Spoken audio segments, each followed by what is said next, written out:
GED စာမှုပွဲရဲ့တမိုင်းကြောင်းကတကယ်တော့စိတ်ဝင်စားဖို့ကောင်းတယ်ပေါ့နော်1940နှစ်ဒုတိယကမ္ဘာစစ်မှာပါဝင်ခဲ့တဲ့အထက်တန်းကျောင်းမပြီးသေးတဲ့စစ်သားတွေအတွက်မြန်မြန်ဆန်ဆန်တက္ကသိုလ်တက်ခွင့်ရအောင်ဒါအစိုးရအနေနဲ့ပြုလုပ်ပေးထားတဲ့စာမှုပွဲတစ်ခုဖြစ်တယ်ပေါ့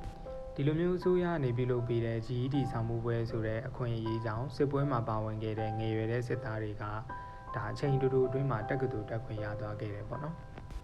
ကမ္ဘာစစ်ကြီးပြီးသွားတယ်ဆိုပေမဲ့လည်းအစိုးရကဒါ GED ကိုဆက်လက်ဖြည့်ဆို့ခွင့်ပေးထားပြီးတော့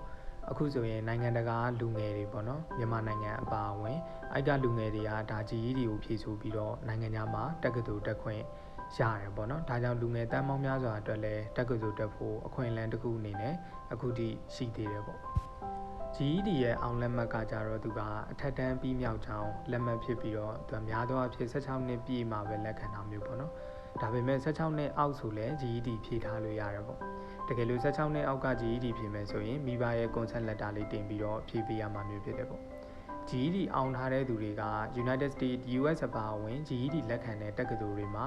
ဒါတက်လို့ရတယ်ပေါ့နော်ဒါကြောင့်သူကမြန်ဆန်ပြီးတော့တက္ကသိုလ်လက်တက်ဘွယ်လဲရတဲ့ဒါတူတဲ့လမ်းကြောင်းလေးတစ်ခုဖြစ်တယ်ပေါ့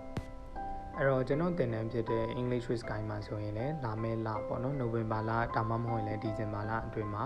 GED ကိုဘာသာစုံတက်ရောက်လို့ရပြီးတော့စာမှုပဲဖြည့်တဲ့အထိဒီ English with Sky ကပဲတာဝန်ယူပြီးတော့အကုန်လုံးတင်သွားပေးမယ် GED တန်းတွေဖွင့်ဖို့ရှိရပေါ့နော် GED ဖြည့်ဆိုတဲ့အခါမှာဒါလိုအပ်တဲ့အင်္ဂလိပ်စာတို့သင်ကြားတို့အဲ့ဒီအပိုင်းတွေကိုလည်းအခြေခံအနေစပြီးသင်ပေးဖို့ Starter GED နဲ့ပြီးတော့ Preparation GED ဆိုပြီးတော့နှစ်ခုသင်ပေးဖို့ရှိရပေါ့နော်ကြာချိန်ကတော့6လပဲကြာမြင့်မှာမျိုးဖြစ်တယ်ပေါ့ Okay အဲ့တော့အားလုံးကြိုးကြည့်သွားမယ်လို့ယုံကြည်ပါတယ်